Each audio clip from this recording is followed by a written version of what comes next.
originally from New Mexico. I went to the University of Michigan, and I have a bachelor's of science and engineering in aerospace engineering. While I was there, I started an internship that was part of my program with Dodge Racing, and they were happy with the work that I did. So upon graduation, they hired me on. But then the recession hit, and my contract wasn't renewed. I looked for jobs for probably 8 months, and I just couldn't find one. But I come from a family of educators, so my mom said, well, why don't you go and try teaching for a while? When the economy picks back up, you can go back into engineering, but you have a future there. You're bilingual, you'll be certified in math and science, you can kind of go wherever you want. So I took her advice, I got a teaching certification, and then I went to Las Vegas to go get a job.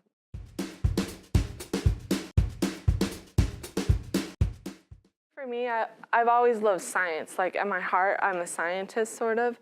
And I was one of those kids that in 4th grade, I was like, I'm going to be an aerospace engineer.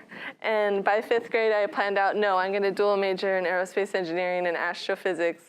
And then when I got to high school, I was like, astrophysics is too theoretical. I'm definitely just going to be an aerospace engineer. I knew it in my heart. It was, I'm just fascinated by it. I've always loved observing the way things fly. Even the movements of birds was fascinating to me, and the atmosphere was fascinating to me as well. So aerospace engineering combined, my love of physics and the atmosphere into one study.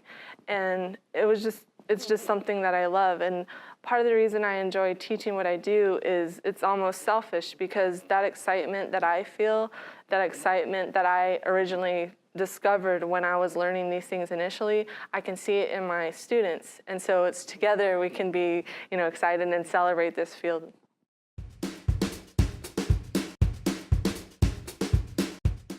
When I came into education, my father gave me some pieces of advice. The first piece of advice was, you can't save them all, and you're going to kill yourself if you try to save all your students.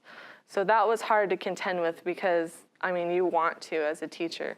The second thing he said was, you're going to have to deal with a lot of politics you probably didn't even know existed in the education system, but don't be discouraged by them. You need to focus on the good.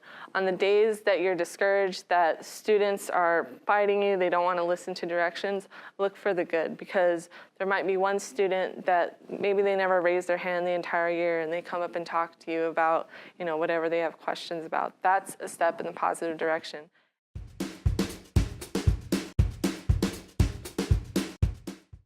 It's definitely beneficial, highly recommended. I just really like the passion that everyone else here exhibits. College isn't for everyone, and I hate that it's always shoved down every student, like, you gotta do it. If you don't do it, you're not smart. That's not true whatsoever. And I think there's a lot of other viable career options, and that's why I'm really passionate about ACTE, because we make those feasible for students.